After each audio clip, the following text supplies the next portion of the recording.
All right, this is April, also known as Grandmama.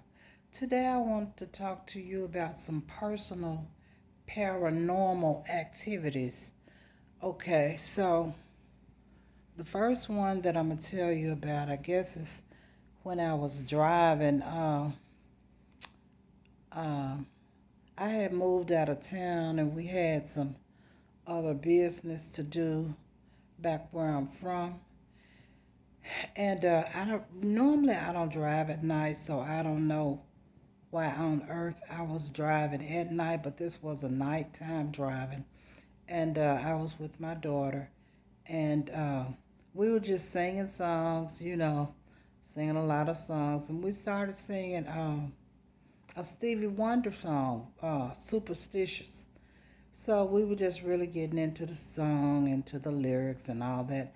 And all of a sudden, we started feeling something like something evil.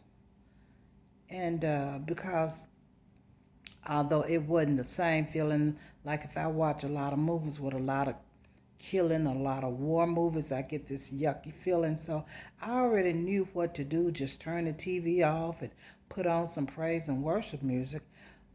But this one was a real evil spirit. So we instantly stopped singing and we just came up with some songs we already knew and started singing praise songs to God. And then it left, okay? So let me just do a quick recap.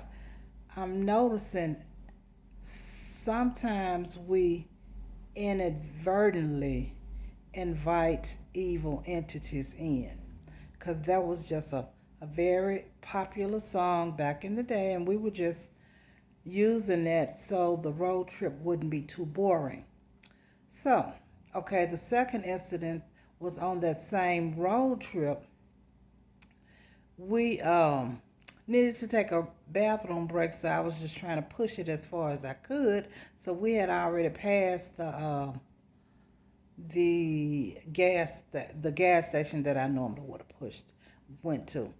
So anyway, we ended up getting off, and for the most part, I don't stop at little mom and pop stores and all that unless I'm in my hometown, okay, and definitely not after night falls in a foreign place.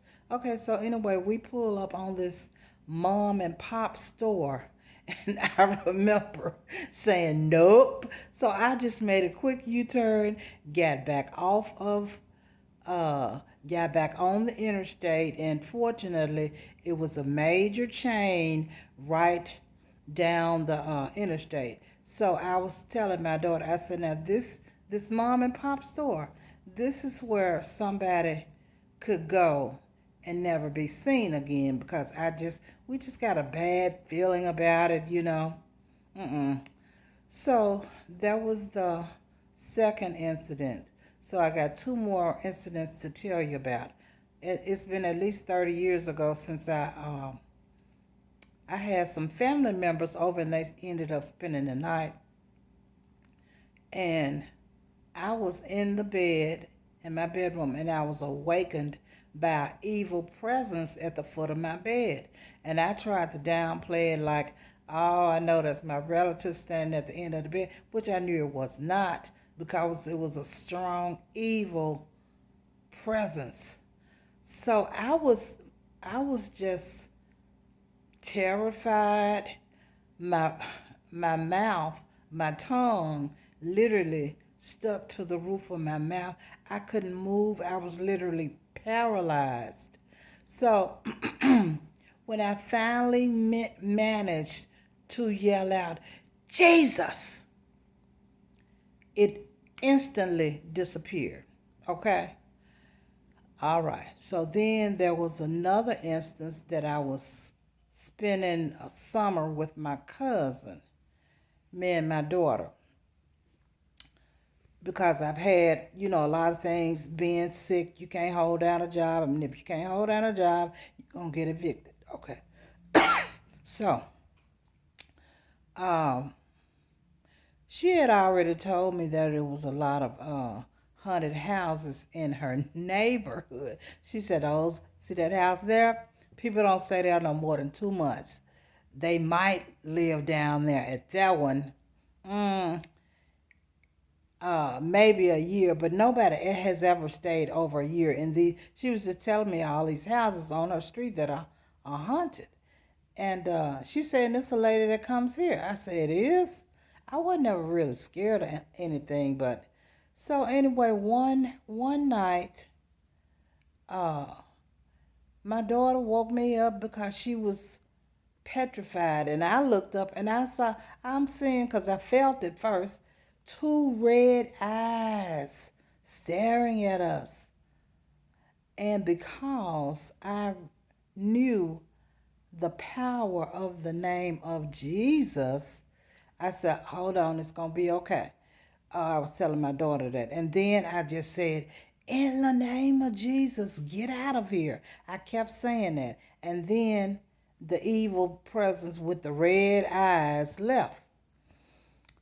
Okay, I think that was all of the instances. Oh, no, no, no. It's one more. It was because I used to drive her back and forth to school. And we noticed on one stretch of the highway, we would always get this bad feeling, something's out there, blah, blah, blah. So anyway, so I would always hit the accelerator when I was going back. Oh, it was a cemetery. So I would always hit the pedal to the metal, as we used to say back in my day. Anyway, one day we were talking, and I forgot to accelerate, and I happened to look over there at the cemetery, and they had a big sign saying paranormal activities. And then they were saying that you could pay to go to the cemetery and experience some paranormal activities, which in my community, we don't really do a whole lot of that crap because we know what can happen. But anyway, that was another instance. So I figured out, oh, I said, that's why. I said, somebody that got killed in the military is still laying around out there, and they're causing havoc or doing whatever they do to get people's attention. Okay, so I'm trying to think if I've covered all the paranormal activities, and I think that I have. So, anyway, I want to talk to you about, which I've told you this before, that we're finding out more true things about Jesus or Yeshua, that not really white, uh, named after this gay guy's. I mean, the image of Jesus was taken from this gay priest. Um, of course, they changed his color to white. But the other thing is, last year, I believe I told you all that the name, there were no J's in the Bible during that time, and that the name Jesus means earth pig in Latin. And I also told you that with every paranormal activity, I always end up calling on the name of Jesus. Okay? So, here I am. It's a work in progress. I know that's not his real name, but that's the one that I fell in love with, and that's the one that answers. Sometimes I'm still going to be calling him Jesus, probably for a long, long time. And then I'm going to vacillate to Yeshua, okay? Probably, here's the real deal. I know what name that can rescue me, okay? The name of Jesus has gotten me out of a lot of terrifying things, out of a lot of sicknesses and diseases. and just being plain scared, terrified. So, here's the situation. Now, it's a lot of people that seem to be really frustrated, annoyed, mad with people using the name of Jesus. And I'm like, well, why are they still mad? Why are they so mad? Am I missing something, Lord?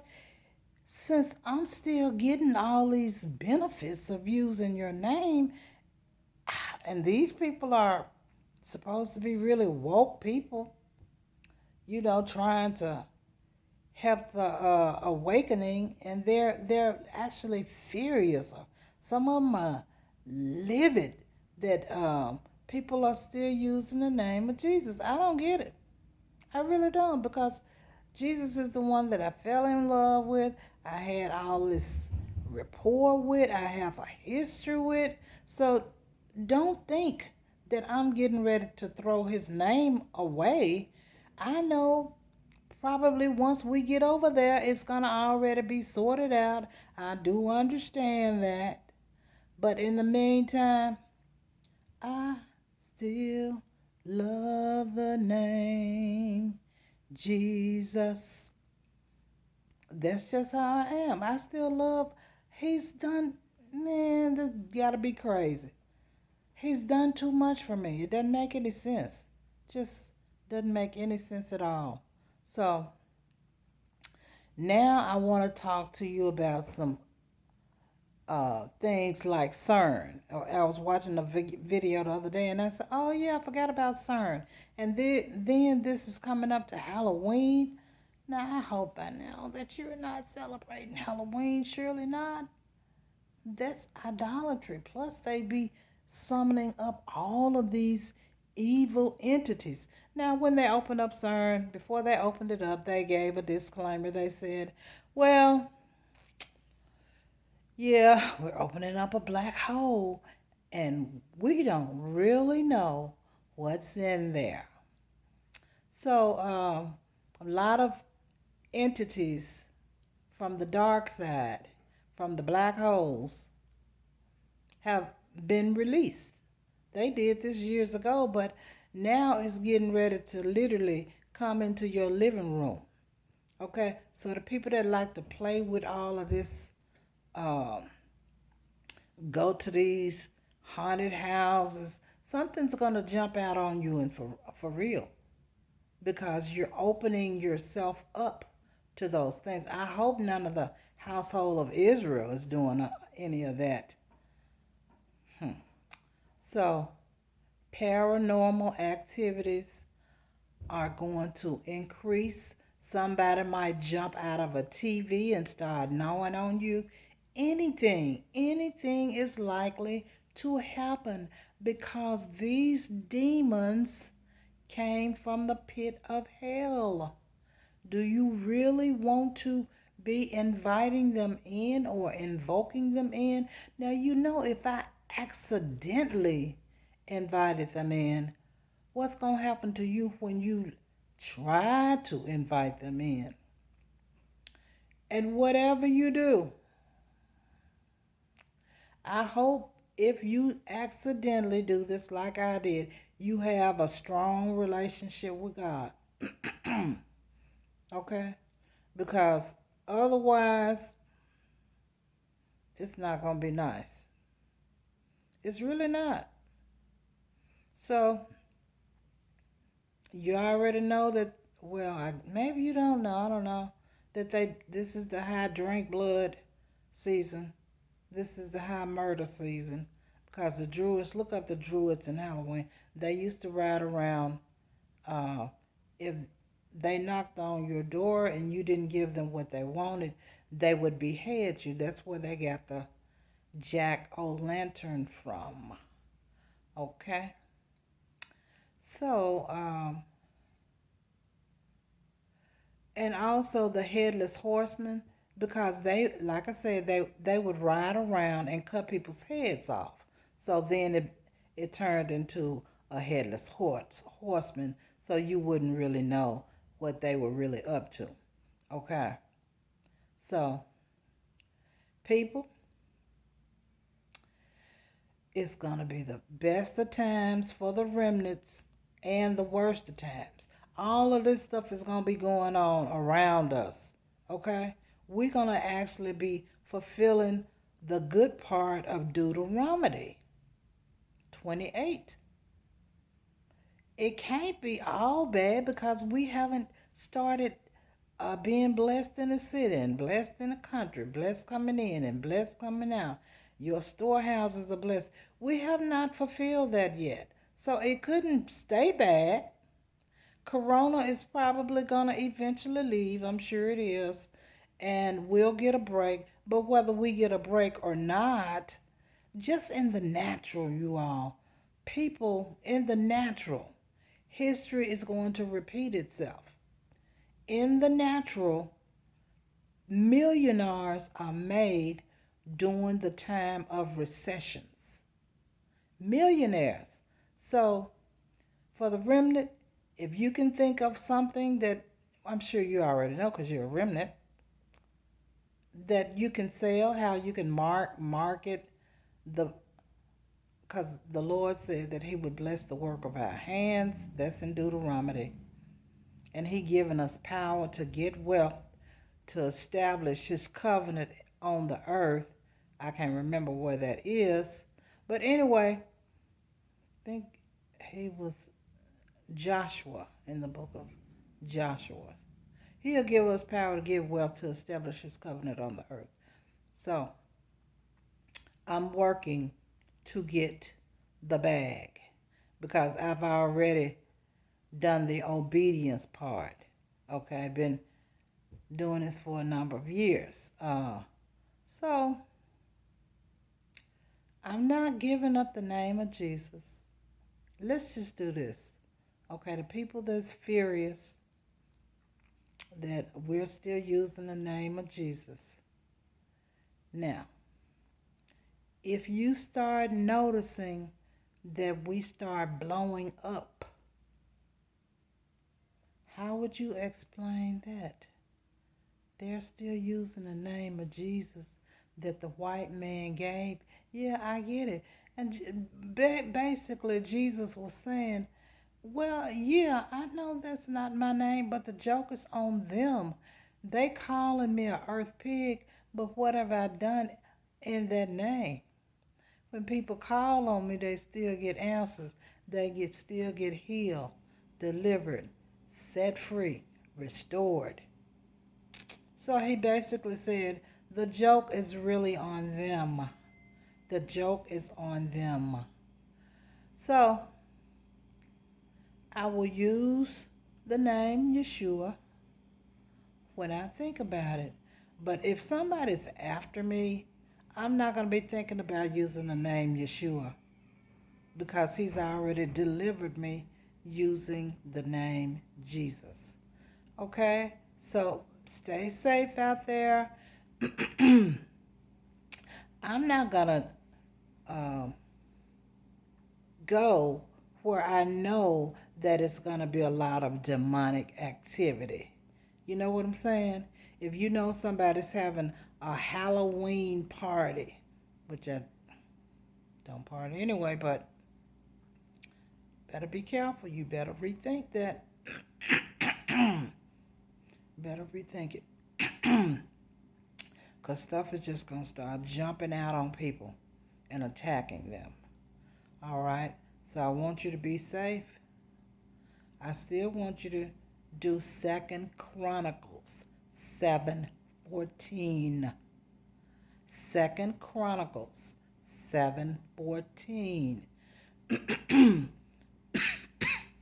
Because we're still living out the curses of Deuteronomy 28. But the remnant has next, so we've been on the back burner. So keep looking at where these people came from. Oh, they were on the backside of the desert worshiping God. So shalom.